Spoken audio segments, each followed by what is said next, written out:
Hello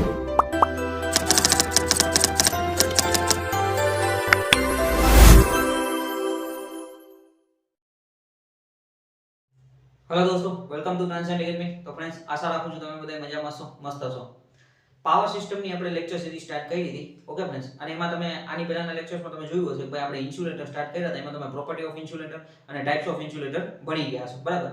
હવે આ વિડિયોની અંદર આપણે ચર્ચા કરશું વોલ્ટેજ ડિસ્ટ્રીબ્યુશન ઓન સ્ટ્રિંગ અથવા આપણે સસ્પેન્શન ઇન્સ્યુલેટરમાં આપણે વોલ્ટેજ કઈ રીતે ડિસ્ટ્રીબ્યુશન થાય છે એના વિશે આપણે ચર્ચા કરશું, કારણ કે આના પછીનો મોસ્ટ ટાઈમથી ટોપિક સ્ટ્રિંગ એફિશિયન્સી તમારે સમજવાનું છે। તો એના માટે આપણે જે સ્ટ્રિંગ યુનિટ છે, બરાબર, એમાં વોલ્ટેજનું ડિસ્ટ્રીબ્યુશન કઈ રીતે થાય છે એ આપણે અહીંયા સમજવું જરૂરી છે, જેથી તમને સ્ટ્રિંગ એફિશિયન્સી આરામથી સમજાઈ જશે, ઓકે। તો વન બાય વન આપણે જોતા જઈએ।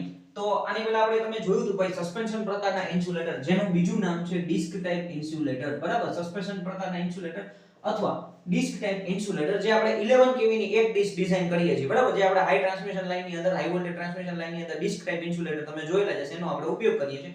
તો જે ઘણા બધા ડિસ્ક છે, બરાબર, આપણે અહીંયા 3 ડિસ્ક લીધેલી છે, બરાબર। આપણે એક સમજવા માટે, વ્યવસ્થિત રીતે સમજવા માટે આપણે 3 ડિસ્ક લીધેલી છે। બાકી તમે ટ્રાન્સમિશન લાઇનની અંદર જોશો તો ભાઈ આપણે 132 kV ટ્રાન્સમિશન લાઇન હોય તો એમાં 8 ડિસ્ક હશે, 220 હશે તો એમાં 12 થી 14 ડિસ્ક હશે, ઓકે। 440 ની હોય તો એમાં 22 થી 24 ડિસ્ક હશે। તો જે રીતના આપણે ટ્રાન્સમિશનના વોલ્ટેજ હશે એ પ્રમાણે ડિસ્કનો ઉપયોગ કરવામાં આવે છે, બરાબર। તો એને સ્ટ્રિંગ કહેવામાં આવે છે। 3 ડિસ્ક, 5 ડિસ્ક, 8 ડિસ્ક હોય તો જે ડિસ્ક છે આપણી, આપણે જે સસ્પેન્શન ઇન્સ્યુલેટર છે અથવા ડિસ્ક ઇન્સ્યુલેટર છે, એને તમે સિરીઝમાં કનેક્ટ કરો છો, એને સ્ટ્રિંગ કહેવામાં આવે છે। અને અહીંયા તમે જોશો તો આ એક સ્ટ્રિંગ બનાવેલી છે, પણ અહીંયા આપણે 3 ઇન્સ્યુલેટર લીધેલા છે, ઇન્સ્યુલેટર નંબર 1, 2 અને 3, બરાબર। આપણે કેલ્ક્યુલેશન અને સમજવા માટે આ આપણા લાઈન સપોર્ટ છે, બરાબર। સપોર્ટ ઉપર આપણે સપોર્ટ સાથે આવી રીતના સિરીઝમાં ડિસ્ક ઇન્સ્યુલેટર ફિટ કરવામાં આવે છે, બરાબર। હવે અહીંયા તમારે સમજવાની વસ્તુ એ છે કે 3 ડિસ્ક છે। હવે જો આ વસ્તુ છે ને, અહીંયા એ મેટલની બનેલી છે, બરાબર। અહીંયા આઈ મેટલ છે, આઈ મેટલ છે, અને અહીંયા મેટલ છે, ઓકે। તો અત્યારે આપણે પહેલા આઈડિયલ કન્ડિશન એવું સમજીએ છીએ કે ભાઈ મેટલ, આ બે વસ્તુ મેટલની છે। અહીંયા તમે જો કંડક્ટર જાય છે, કંડક્ટર છે તો હાઈ વોલ્ટેજ છે, ઓકે। કંડક્ટર એક પ્રકારનો કંડક્ટર મટીરીયલ છે, એની અંદરથી કરંટ ફ્લો થાય છે અને એમાં આપણે હાઈ વોલ્ટેજ એમાંથી છે, ઓકે। હવે તો કે આ એક પ્રકારનું શું થયું, કંડક્ટર છે, અહીંયા સપોર્ટ છે, એ વન ટાઈપ ઓફ કંડક્ટર છે, તો અહીંયા કેપેસિટન્સ બને છે, બરાબર। હવે અહીંયા તમે જોશો ને તો 3 પ્રકારના, મતલબ કે અહીંયા મેટલ છે, અહીંયા મેટલ છે, અહીંયા મેટલ છે, તો 3 પ્રકારના કેપેસિટન્સ, એટલે કે 3 કેપેસિટન્સ બને છે, 3 ડિસ્ક છે એટલે, બરાબર। એટલે કેપેસિટન્સને લીધે એમાંથી ચાર્જિંગ કરંટ ફ્લો થાય છે, બરાબર। એના વિશે પછી ચર્ચા કરશું। અત્યારે ખાલી આપણે શું જોવાનું તો કે 3 કેપેસિટન્સ છે, આઈડિયલી આપણે એવું માની લઈએ છીએ કે અત્યારે 3 કેપેસિટન્સ વચ્ચે સરખા વોલ્ટેજ છે, એટલે V1, V2 અને V3 ત્રણેયના વોલ્ટેજ કેવા છે, સરખા છે, બરાબર। એટલે સ્ટ્રિંગની એફિશિયન્સી આપણને પ્રોપર મળે છે, આપણે એવું સમજીને ચાલીએ છીએ, V1, V2 અને V3, બરાબર।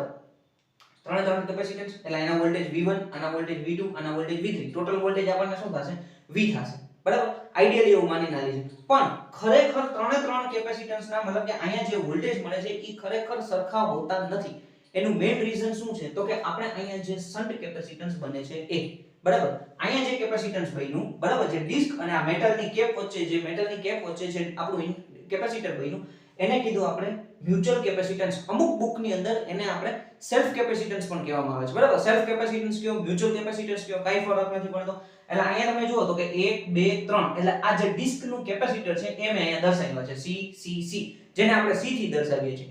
અને સાથે સાથે પોલ સાથે અહીંયા તમે જુઓ લાઈન સપોર્ટ છે, તો લાઈનના સપોર્ટ અને અહીંયા ઇન્સ્યુલેટર વચ્ચે અહીંયા હવા શું છે, હવા વચમાં આવી જાય છે, એ એક ડાઇલેક્ટ્રિક મીડિયમ છે, બરાબર। તો હવા ડાઇલેક્ટ્રિક મીડિયમ તરીકે કાર્ય કરે છે। અહીંયા મેટલ કેપ છે, અહીંયા આપણા પોલ છે, એ પણ એક મેટલનો છે, બરાબર। તો ત્યાં પણ એક કેપેસિટન્સ બને છે, એ કેપેસિટન્સને કીધું આપણે શન્ટ કેપેસિટન્સ।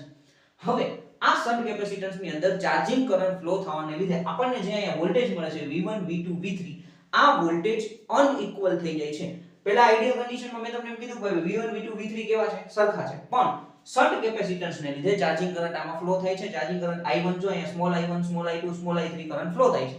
એને લીધે આપણે શું થાય છે તો કે આપણા જે વોલ્ટેજ V1, V2, V3 છે એ અનઇક્વલ થઈ જાય છે, સરખા મળતા નથી, ઓકે। તો એના લીધે મેઈન વસ્તુ શું થાય છે તો કે આપણા જે કંડક્ટરની નજીકનો જે યુનિટ છે, જેને આપણે લાઈન યુનિટ કહીએ છીએ, બરાબર। કંડક્ટર જેની સાથે કનેક્ટેડ છે એ યુનિટને લાઈન યુનિટ કહેવામાં આવે છે। એ યુનિટમાં સૌથી વધારે વોલ્ટેજ જોવા મળશે, બરાબર। ત્યાર પછી એનથી ઓછા વોલ્ટેજ V2 માં જોવા મળશે, એનથી ઓછા વોલ્ટેજ V3 માં જોવા મળશે। એટલે કે આપણે એમ જોઈએ ને, ચાર્જિંગ કરંટ જેમ જેમ ઉપર જશે ને, બરાબર, એ પ્રમાણે ચાર્જિંગ કરંટની વેલ્યુ ઓછી થતી જશે। એટલે કરંટની વેલ્યુ એટલે કે આવી રીતના I1 > I2 > I3, okay, I1 greater than I2 greater than I3 charging current flow થાય છે એટલે અહીંયા I1 છે, I1 ની વેલ્યુ સૌથી વધારે છે, ત્યાર પછી I2 ની વેલ્યુ n થી ઓછી હશે અને I3 ની વેલ્યુ સૌથી ઓછી છે. તો same as it is voltage ની વેલ્યુ કઈ રીતના થશે તો કે V1 greater than V2 greater than V3.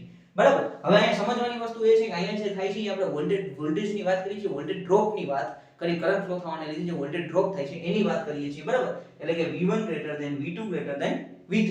V1 ની વેલ્યુ સૌથી વધારે છે એટલે કે લાઇન યુનિટમાં તમને સૌથી વધારે વોલ્ટેજ મળશે.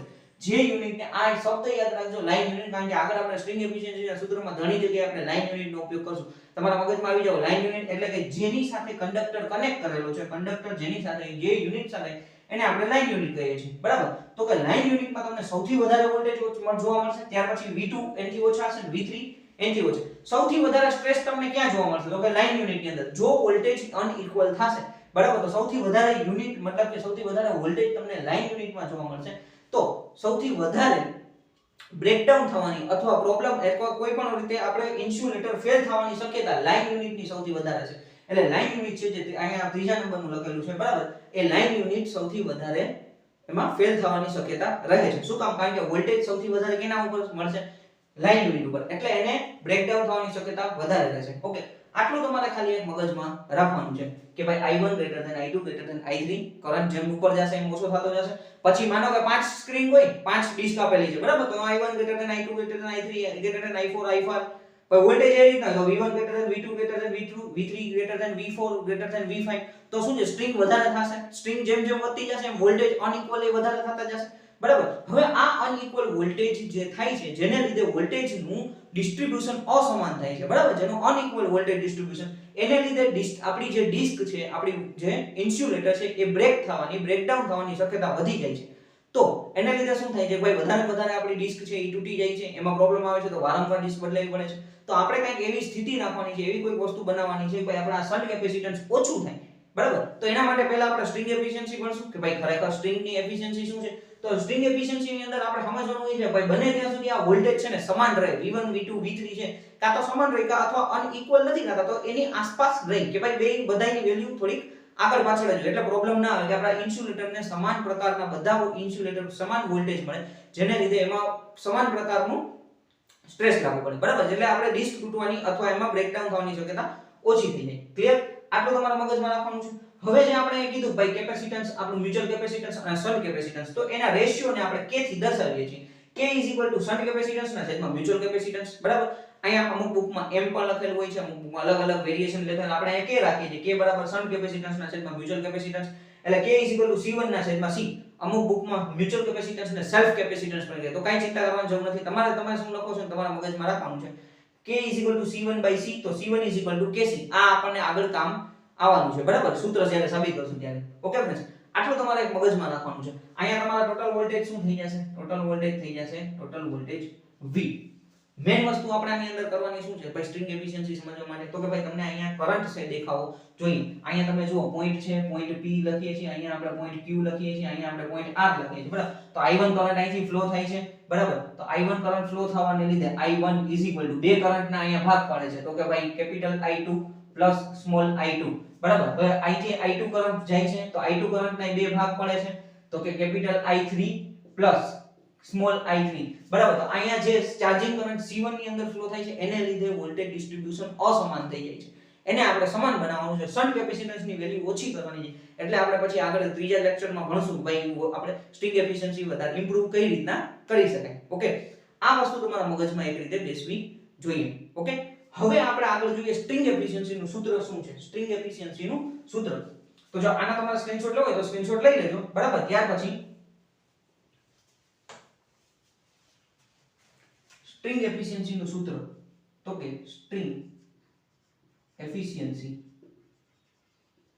બરાબર એનું સૂત્ર થશે ટોટલ વોલ્ટેજ, આપણા સ્ટ્રિંગ ની એક્રોસના ટોટલ વોલ્ટેજ એના છેદમાં n. n એટલે નંબર ઓફ ડિસ્ક, 1 3 5 7 જેટલી આપણે રાખ્યું નંબર ઓફ ડિસ્ક, એને ગુણ્યા વોલ્ટેજ એક્રોસ લાઇન યુનિટ.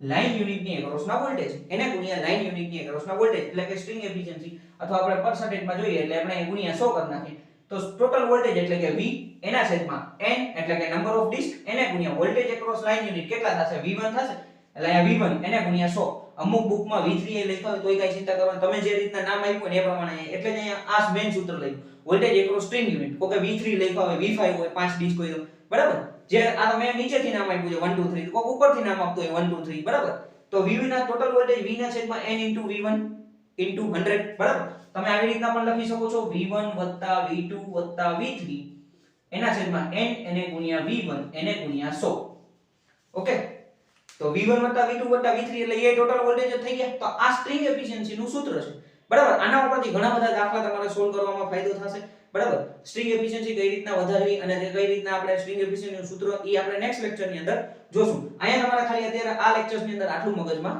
રાખવાનું છે ઓકે તમારે આનો સ્ક્રીનશોટ લેવો હોય તો સ્ક્રીનશોટ લઈ લ્યો ઓકે ફ્રેન્ડ્સ તો આશા રાખું છું તમને આ એકદમ વ્યવસ્થિત રીતે સમજાણું હશે ખાલી તમારા મગજમાં એટલું રાખવાનું છે કે વોલ્ટેજ ડિસ્ટ્રીબ્યુશન કઈ રીતે થાય છે બરાબર વોલ્ટેજ ડિસ્ટ્રીબ્યુશન અસમાન થાય છે તો એના લીધે પ્રોબ્લેમ શું આવે કોઈ આપણી ડિસ્ક છે આપણી કોઈ પણ એક ડિસ્ક કે લાઇન ડિસ્ક છે અથવા લાઇન ઇન્સ્યુલેટર છે બરાબર એ સૌથી વધારે ફેલ થવાની શક્યતા એમાં રહે છે બરાબર અને એ ઉપરાંત શન્ટ કેપેસિટન્સ ને લીધે શું થાય ચાર્જિંગ કરંટ ફ્લો થાય છે એટલે એને લીધે જ વોલ્ટેજ આપણા છે ઈ અનઇક્વલ રહે છે બરાબર આટલી વસ્તુ તમારે ખાલી મગજમાં રાખવાની છે બાકી આપણે જ્યારે સૂત્ર સાબિત કરશું ત્યારે તમને વધારે આઈડિયા આવતો જશે okay thank you for watching this video friends